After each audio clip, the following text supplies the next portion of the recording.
Hello guys, welcome back to the Style and Culture. We have a very special guest in the building. We have a man like King Kari. Just said it right. Yeah, King Kari in the building. King Kari in the building. Thanks for having me, we're gonna have an amazing interview. You're gonna tell us a little bit about him. Get to learn a little bit, of his background. How he started into music. Okay, but he's not just man of music. Okay, but he's gonna introduce himself. Let you guys know more about what's going on in there. Okay. Yeah, but man. Tell us a little bit more about you and how did you start into music? So my name's King Kari. I've been doing music for about 10 years now. But properly, I've been having music in my life since I was a kid. Yeah. I played different instruments. I played the tuba. A lot of people don't know that. Played tuba for a bit. Didn't really like it. Yeah. I went to a military school. I joined the band.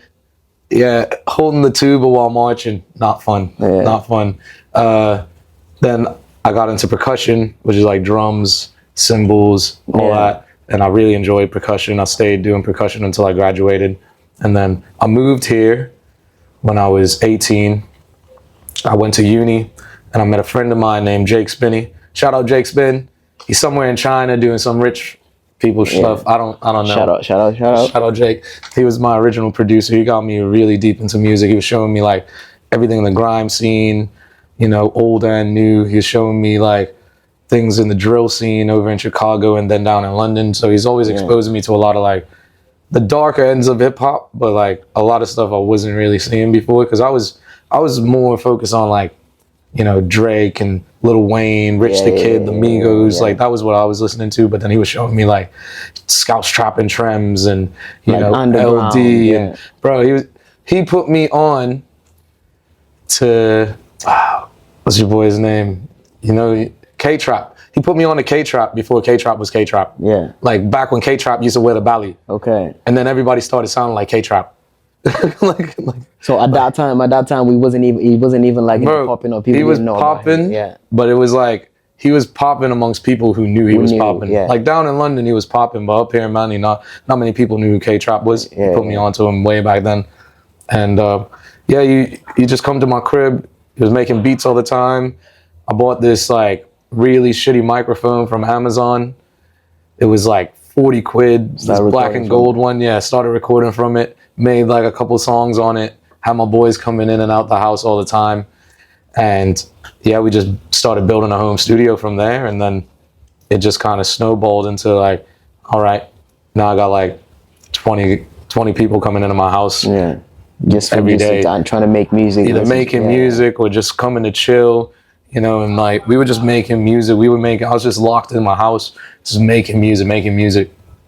And then I just had a bunch of music I was sitting on. I didn't really go out and perform much in the early days. I was just making more like more cooking than actually going out there, putting yourself out there. But to be honest, I did for this little introduction you gave me, I wouldn't just call you a rapper. I would call you a musician because musician, the people, instrument, they'd be able to do different things in the music. It's not just, put themselves in the mic and then do it. You know what I mean? Yeah, I can read notes. You are a musician. You're not just a rapper. Come on, listen to this guy. He's a musician. He's not just a rapper. See, he's not making rap music. He's also a musician. Do you know what I mean? So this is something like, that you don't find a lot in the music industry because, everything is technological now. You got like, drums in the machine. So you don't need to learn those things, but you actually went through those. Oh yeah, it was that's pretty good. Shout out Miss Wilson. She was a great band director. She taught me everything I know when it comes to like notation, music, just like understanding rhythm. And yeah, like as much as I was a headache to her. Yeah. You still learned. I learned a lot from her. I will always credit her in that discipline. She was a great teacher. Yeah. She was probably one of the best music teachers I ever had. And, I found it, looking back on it, I went to all boys military school and she was a woman. So as a woman directing a band for all teenage boys, it's not easy. So definitely, wherever you are, Miss Wilson, shout out to you. You did a great job. Hopefully she's seen it. Hopefully she's seen it. And say, you know what? I didn't think he was listening to one of my classes, but at least he learned a couple of things from me. Now I listened to a couple of your songs. Obviously, I need to if we're gonna have a conversation, I need to like understand a little bit more. The type of music you're making. Yeah. There's some songs that you actually invested in lyrically. Thank you. Have some good meanings in your words. Like it's pretty like. how would you, inspire yourself to like, write music like would lyrically? Do you know what I mean? So at first, when I was first making music, I was really just making it for the fun of it. Like my oldest stuff when I was younger, it was more just like, oh yeah, I just want to have fun, say some stuff, get some things on my chest. And then as I started maturing as an artist and working more in the industry and doing more live performances and living my life, like my adult life, I was able to take my experiences and put them into writing. Yeah. So most of the stuff that I'm rapping about, I've either already lived it or I'm going to live it. I'm a strong believer in manifestation. Like, if you want to go get something, you can go and get it, but it don't happen overnight. And I'm a big dreamer. I know what I want. You should be. Definitely should be. Yeah. I know what I want is not going to happen overnight. Everything takes time. Yeah. Everything that's good in life in general, it will take time. Do you know what I mean? If it comes to you quick, probably going to go quick as well. That's what the way I see it anyway. Do you know what I mean? Like, it doesn't matter like what you're doing. Even when it comes to art in general, it takes time for people to recognize your talent in art. Anything in art related. Do you know what I mean? The poetry, music, fashion. It takes time for people to actually recognize what you're doing. Like, you just need to have that consistency, keep on going. But would you consider yourself more like a storyteller or a poet? Because obviously, like, you as a musician, you telling story. Like, you telling story about your life, telling story the things you want to live.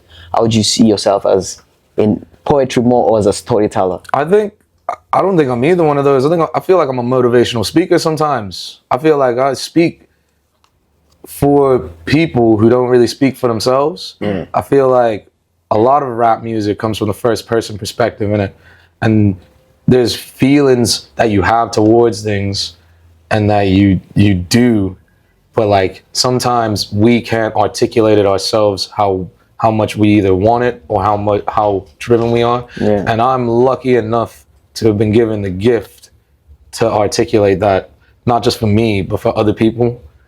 Like, and I feel like some of my music, it's turn up. It's no, obviously it needs to have that mixture in it. I've got like a lot of my really good songs, my rap songs. They're very motivational. Like a lot of the good stuff that I've not even put out yet, but I've performed it live many times, so a lot of people do know the songs.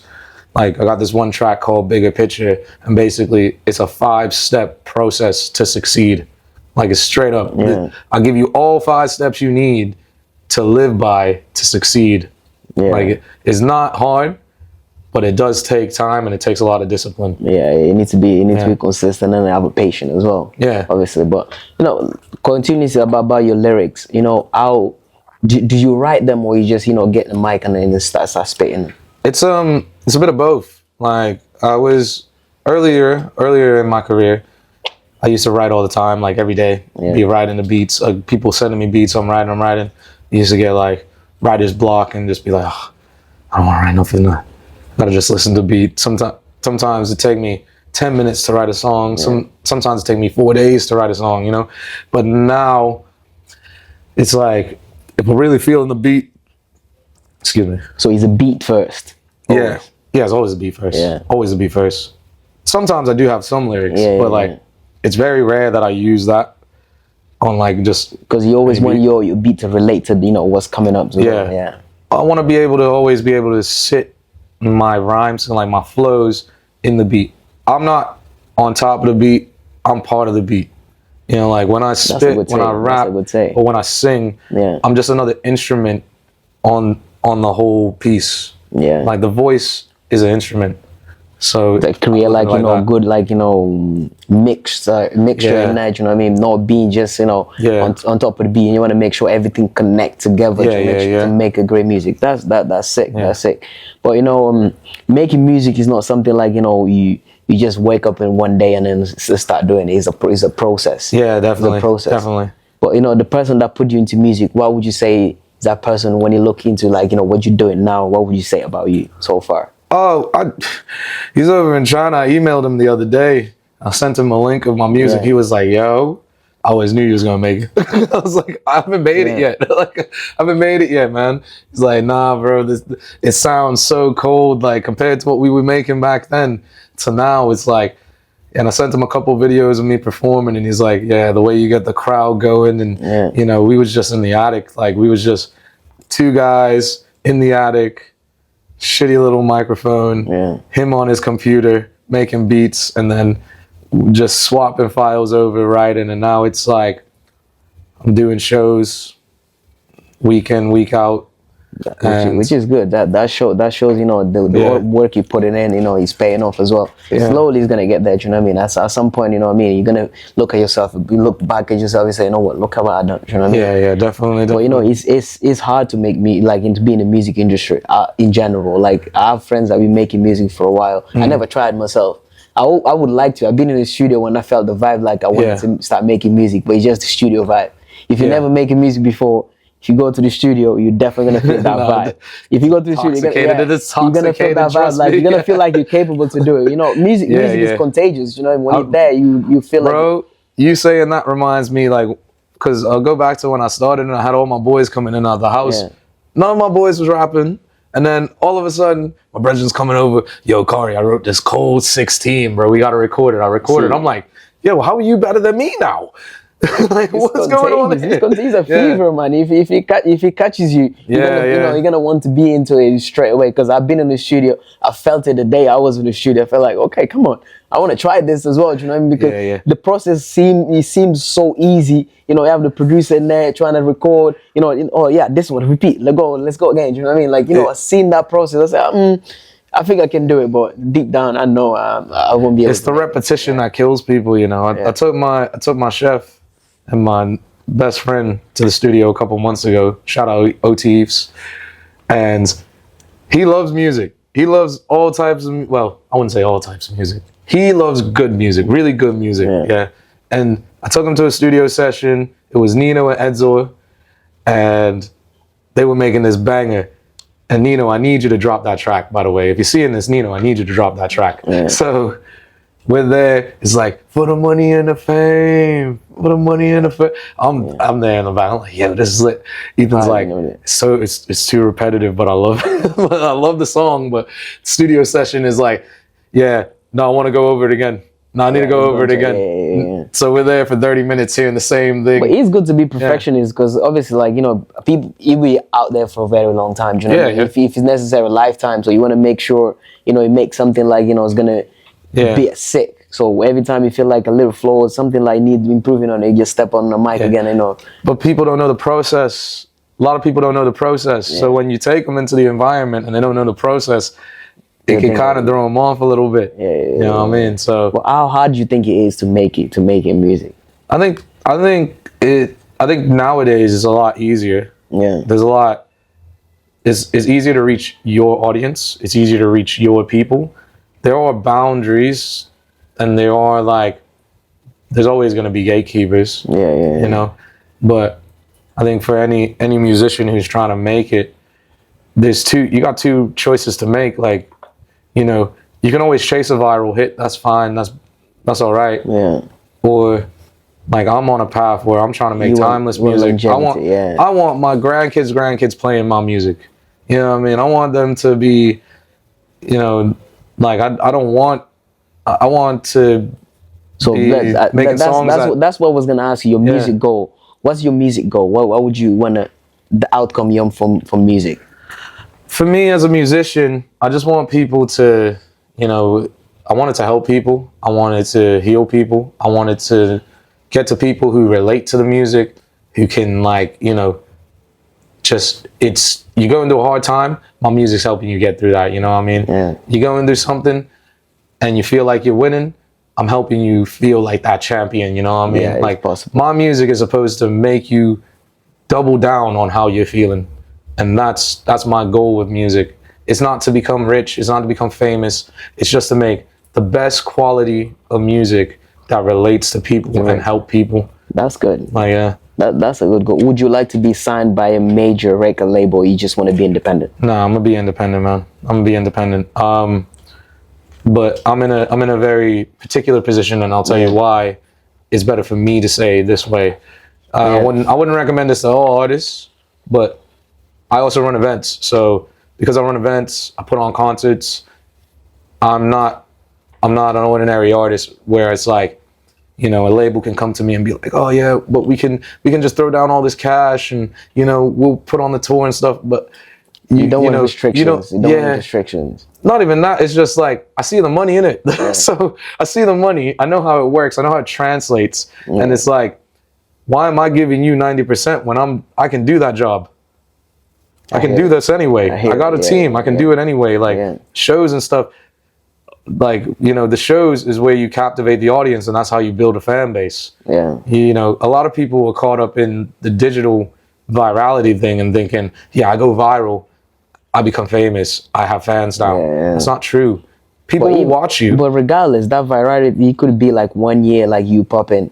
But then if you don't drop anything else that's, you know, related to people, you've forgotten already. Yeah. You know what I mean? Yeah. So it's... Where like, if I'm on tour 6 months out of the year, you seeing me, and then my music's getting played on radio because the radio station host in that town came to the show, and they're like, yo, I really connected to the show. I really, you know, now I'm getting real fans because I'm not just this figment of a person's imagination. I'm a real person, but you rarely get to see me. Yeah. Like, and I think that's what we lost.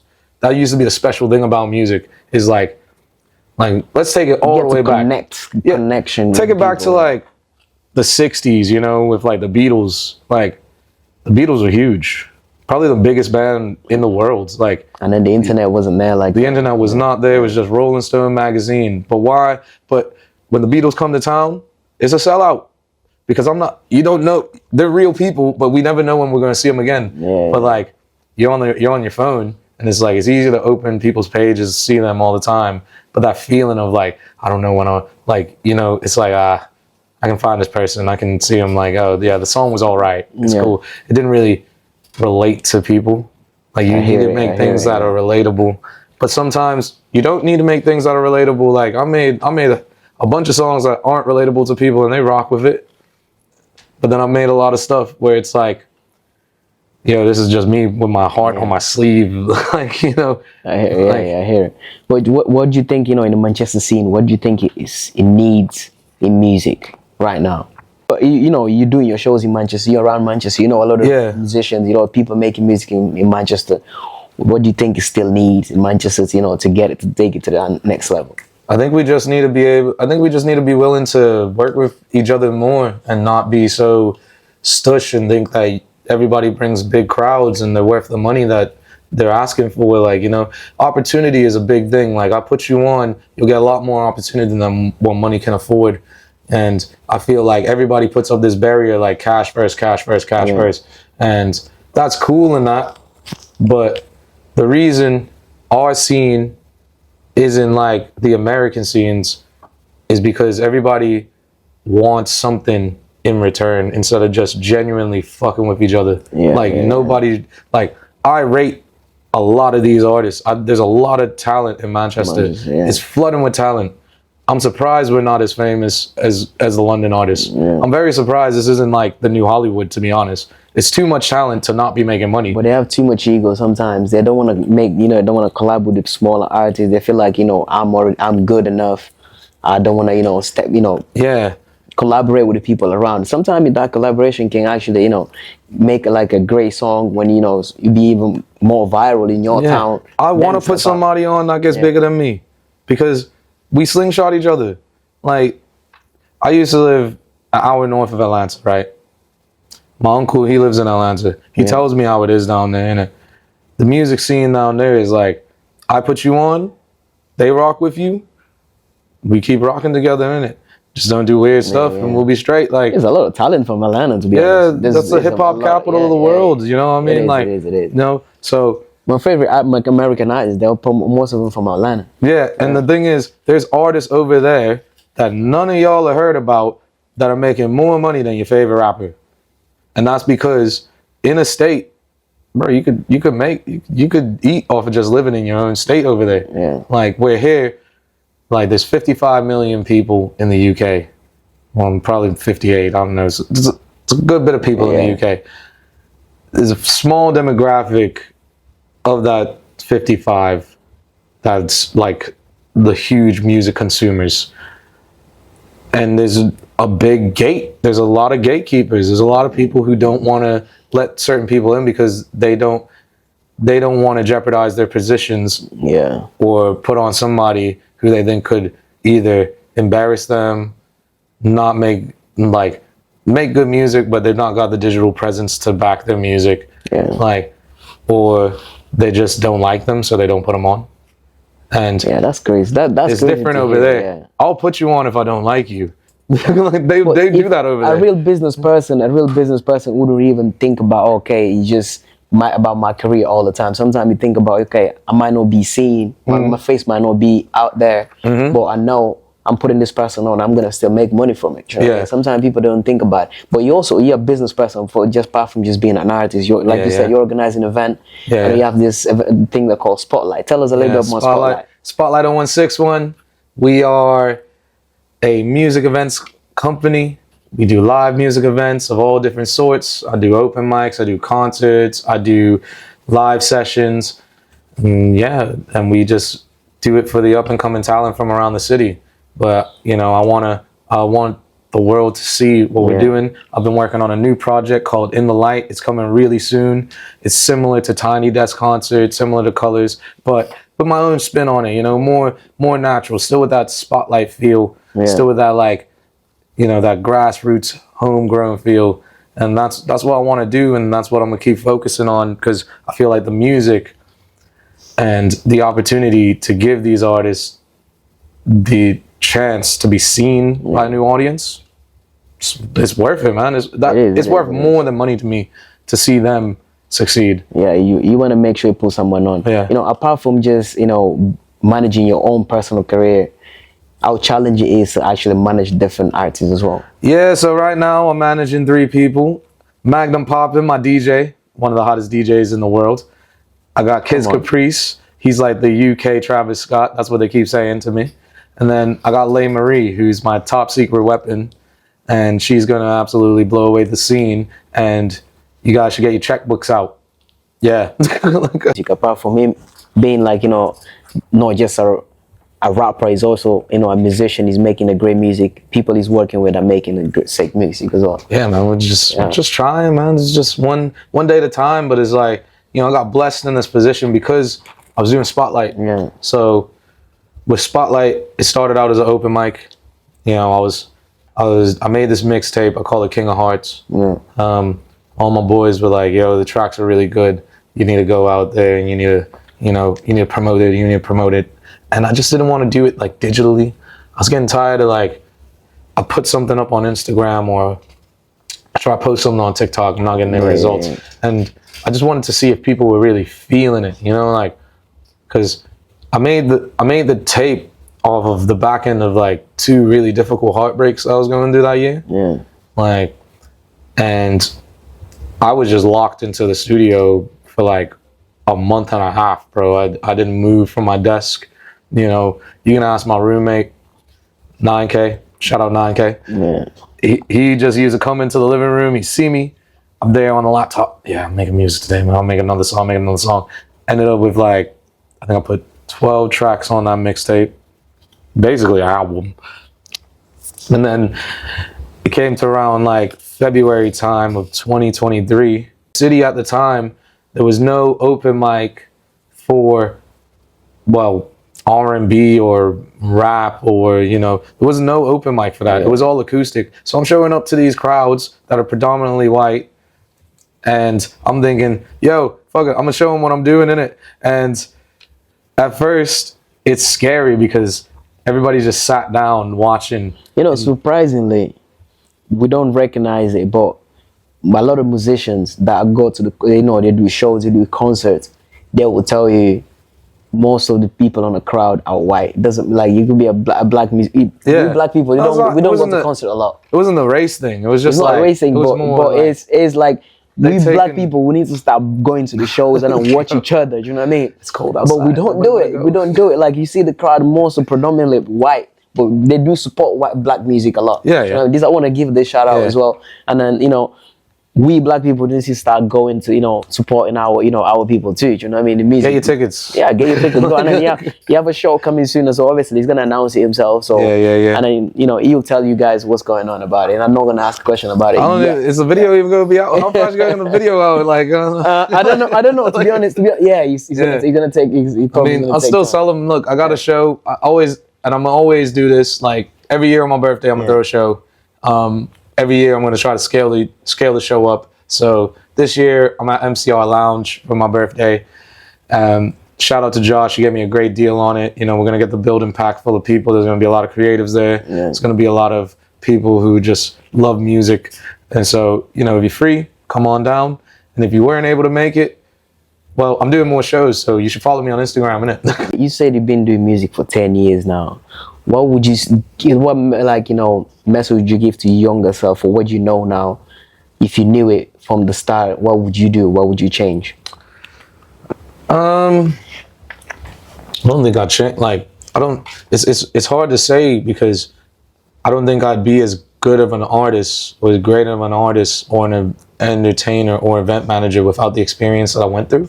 So it's hard to say what I say to that younger guy. I'd probably say, yo, you're doing what you got to do, man, but maybe ease up on smoking so much weed and focus more on making more music that people can relate to. If you really make you creative, then you know. It did. Exactly. But I think I'll probably say to him, you need to go and do more live shows. You need to go and because that's when I really started seeing a difference. Is like, it's not that I wasn't making good music. It was just that I wasn't being heard. So the minute I started doing the open mic and, performing in front of people and just like getting my music heard physically versus digitally, I was noticing a difference in the perception of how people see me. Like it went from, oh, you're a rapper to, yo, that's King Kari, and that personality, feeling. obviously, like you have a good personality too. Thank you. I would say that. So people definitely relate. I got it from my mama. One thing is people know you from just listening to your music. Another thing is be on the stage, listen to your music on the stage, and they come down and they see the way you very extroverted. You're talking to people, no ego. Do you know what I mean? Just be like yourself. That is sick. That's something like when I met you, we had a good conversation. So, okay, this is actually a sound guy. Do you know what I mean? Yeah, man. Well, people, it's something good. Do you know what I mean? But yeah, so to wrap up, I have these 3 questions. I'm gonna ask you. UK music or US music? What do you mean? Like, what do you mean by that? Like do you just mean what do you prefer? Which one do you prefer, and then which one do you listen to more?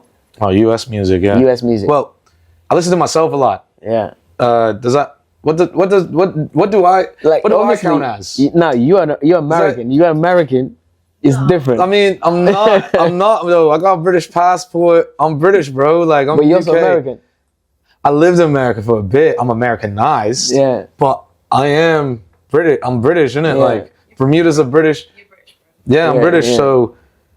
Don't let them tell them different. Yeah, I just sound like them. Yeah. I just sound like them because I grew up around them, innit? Okay. But I'm British, so, and I love UK music. Don't get me wrong, I love UK music. So in between. Well, it's hard because I'm just listening. Mainly, I've been listening to me and my artists. Bro. Okay, who's your biggest influence in music? It'd have to be Future or Drake. Have to be those two. Those two. Yeah, it's definitely those two. Best Manchester rapper. Best Manchester rapper.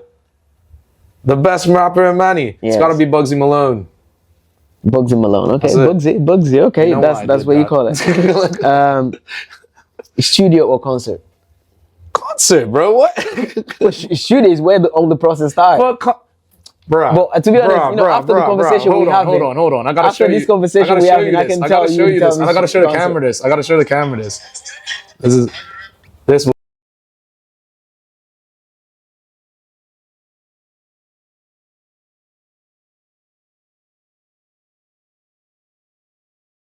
Now she's like an influencer or something. You can't see me up there, but you can hear me in it. Yeah. So.